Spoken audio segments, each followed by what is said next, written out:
Ok, alors maintenant je vais vous présenter la manipulation numéro 8. C'est la même que dans le syllabus, hein, donc c'est le numéro 8 aussi, c'est RP. Il y a un peu de théorie à chercher là-dessus, là, mais je voulais faire ça correctement. Moi, je vais juste m'occuper de la partie pratique. Ok, alors pour ce faire, on va d'abord aller sur Internet et on va aller sur ce lien. Il est dans la description. On va cliquer sur Main Lab, même Basic Topic, hein, mais on va aller sur Basic Topic, tiens. Voilà, on va appuyer sur Code. En fait, ça nous ramène au main, euh, main Lab et on va le télécharger. Je sais pas si ça l'a fait. Non, ça l'a pas fait. Magnifique. Alors, on attend un peu qu'il finisse de charger. On va l'ouvrir. Et on va extraire le dossier sur le bureau. Ok, c'est bon. On peut fermer le site, donc internet. Voilà, le dossier est là. Et alors en fait, ce dossier-là, c'est tout simplement moi qui suis parti me balader. Alors il faut aller dans mm, Main Lab, Basic Topic, ARP, Lab ARP, et puis il y a tout ça. Et donc ça en fait, si vous regardez, c'est la même chose. Ce sont les mêmes dossiers, c'est juste que voilà, j'avais la flemme de chaque fois faire tout ce trajet, donc j'ai juste copié le dossier ici. Ok. Normalement, vous avez les valeurs du coup de chaque fichier texte, mais bon, dans le pire des cas, je vous les affiche, comme ça vous pouvez les recopier. Ok. Mais voilà, pour le coup, je vous conseille vraiment de prendre le fichier. Et alors, pour faire comme j'ai fait, vous savez quoi? Hop, c'est pas ce que je voulais faire, il est là. On va le supprimer et on va le refaire. Je vais le refaire devant vous, comme ça vous comprenez. Ce sera plus simple que de recréer tout ce bazar là, il y a un petit peu trop de texte et vous risquez de faire des erreurs. Alors on va faire plus simple. Voilà, donc je vais fermer ça. On va commencer depuis le zéro. Vous venez télécharger le fichier. Ok.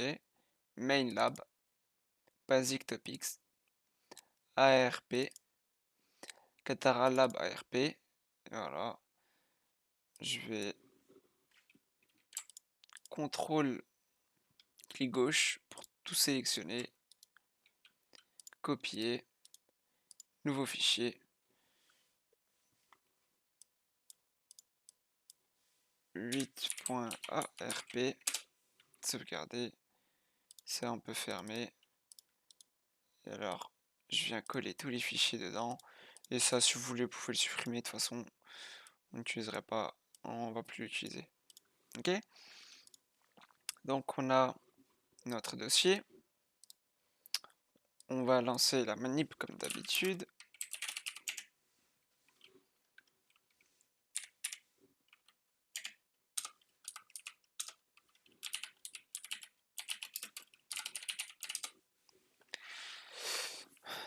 Ok. Alors, on va essayer de disposer ça comme il faut. Donc je tiens juste à vous rappeler que le schéma de cette manipulation est sur le syllabus. Ok.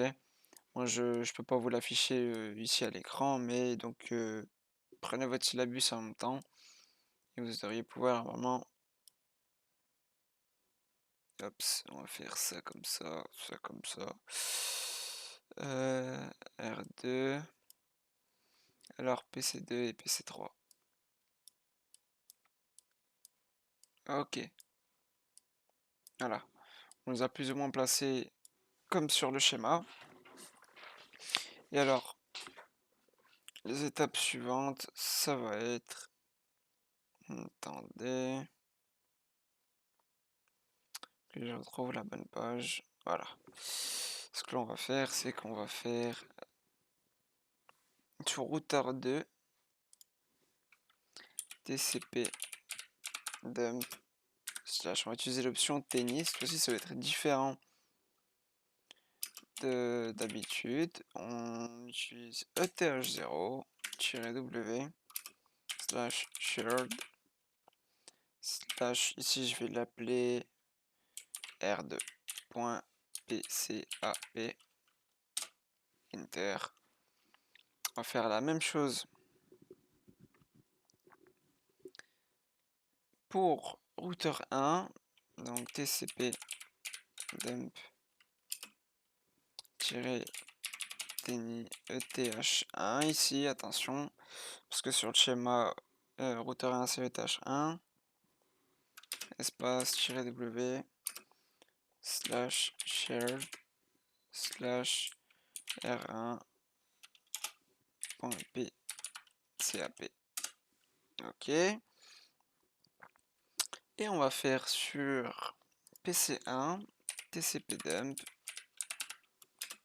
slash teni espace eth0 pour lui -w slash shared slash pc1.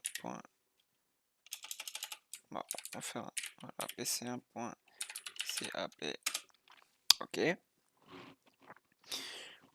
Sur pc2 on va faire ping-c1, donc le c1 je le rappelle c'est parce qu'on veut qu'un seul ping, et on va ping l'adresse 55.11.14.5 et c'est l'adresse de pc1.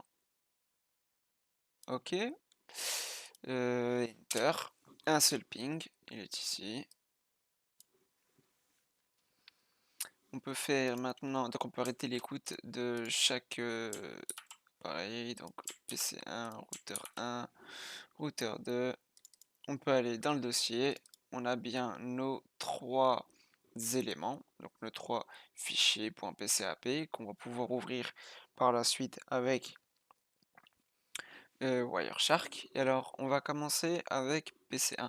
Donc dans la page 44 du syllabus de réseau, vous avez un schéma. Ok, je l'ai ici, donc je peux vous l'afficher. J'avais oublié de le faire. My bad. Hop. Voilà. On a ce schéma. On va rétrécir un coup, on n'est pas aveugle. Hop. On a besoin de pouvoir voir aussi Wireshark. Donc on retourne ici. On va commencer avec pc1. Ok. On va faire ça comme ça. Ouais, c'est mieux. Ouais. Oh, c'est un peu plus grand, mais c'est pas grave, on n'a pas besoin de toute façon de toutes ces infos. Ok, donc comment ça se présente? Dans ce schéma, on a donc trois domaines de collision, A, B, C, c'est ce qu'il y a dans le dossier. Et alors, on a quatre infos. ARP request, ARP reply, ICMP echo request et ICMP echo reply. Ok? Donc on a ça à chaque fois. On peut voir ici que le temps, parce que donc c'est le graphique il est en fonction du temps, la première demande, le deuxième, la troisième et la quatrième sont plutôt proches les unes des autres. Ok? Ça c'est pour PC1. Pour routeur 1, on a les trois premières infos qui sont plus ou moins proches les unes des autres, et puis on a un certain délai entre la troisième et la quatrième. Et alors pour le routeur 2, donc les trois sont de nouveau assez proches les uns des autres, mais on a un beaucoup plus grand délai entre la troisième et quatrième instruction. Et alors c'est ce qu'on va voir là maintenant en fait, tout simplement. Et donc ça se compte en millisecondes. Non, centième de milliseconde, pardon. Et alors, on va tout simplement comparer. On a le ARP request. WoW has 195.11.14.5, donc qui a l'adresse 195.11.14.5, c'est celle de PC1. Eh bien, on fait le RP request. Donc le 195.11.14.5 dit que c'est moi qui l'ai, enfin qui ai cette adresse. Donc on a l'ARP reply. Ensuite, nous avons le ICMP echo request qui arrive juste après et le ICMP echo reply juste après. Et alors, comment est-ce qu'on va voir qu'on est bien dans les temps dans ce schéma? Bah, c'est simple, on va juste regarder le temps qui est ici. Alors, 0 centième de seconde, 8 millionième de seconde, donc 0 millionième de seconde, 8 millionième de seconde, 164 millionième de seconde, 178 millionième de seconde. Bon, il y a un petit écart entre ces deux-là, mais en soi, c'est plutôt rapide, donc on est bien dans les temps. Ok, ça, c'est pour PC1. On va faire la même chose pour routeur 1. Voilà. De nouveau, on a les adresses, tout ça. Et on va faire un petit décompte. On avait dit que les trois premières instructions sont plus ou moins proches les unes des autres. Donc 0, 12, 189, elles sont plus ou moins proches les unes des autres, elles sont collées. Et puis après, on avait un délai plus ou moins important entre la troisième et quatrième instruction. Et donc entre ICMP, pardon, entre ICMP request et ICMP reply, pardon, on peut voir qu'on a plus de 300 millionièmes de seconde d'écart et donc on se retrouve bien dans un gap, donc dans un délai plus ou moins grand. Ok, et alors on va vérifier la même chose, d'ailleurs ça on peut fermer, hein, plus besoin, on va vérifier la même chose, oups, on va vérifier la même chose pour routeur 2. De nouveau donc ARP request reply, ICMP request et ICMP reply. Ok, et on va regarder le temps. 0, 43, 244, ils sont plus ou moins proches les uns des autres. Et 244, on saute jusque 936. Ok, donc le délai est beaucoup plus grand que celui d'avant. Et alors, on a plus ou moins 700 millionièmes de seconde d'écart entre la troisième et la quatrième instruction, ce qui veut dire que on est dans le bon. On est dans le bon. Ok. Et en fait, c'est tout. Et alors, oui, j'avais oublié de préciser, hein, pour PC1 et PC2, il faut venir dans Ethernet 2 et alors vérifier que l'adresse de broadcast, voilà, c'est FFFFFFFFFF. Ok, et voilà, c'est tout pour cette manip. Donc ça, on peut fermer. On n'a plus besoin du schéma. Je peux fermer ça aussi. Et alors, n'oubliez pas de faire K-wipe. Et voilà. Voilà, c'était tout.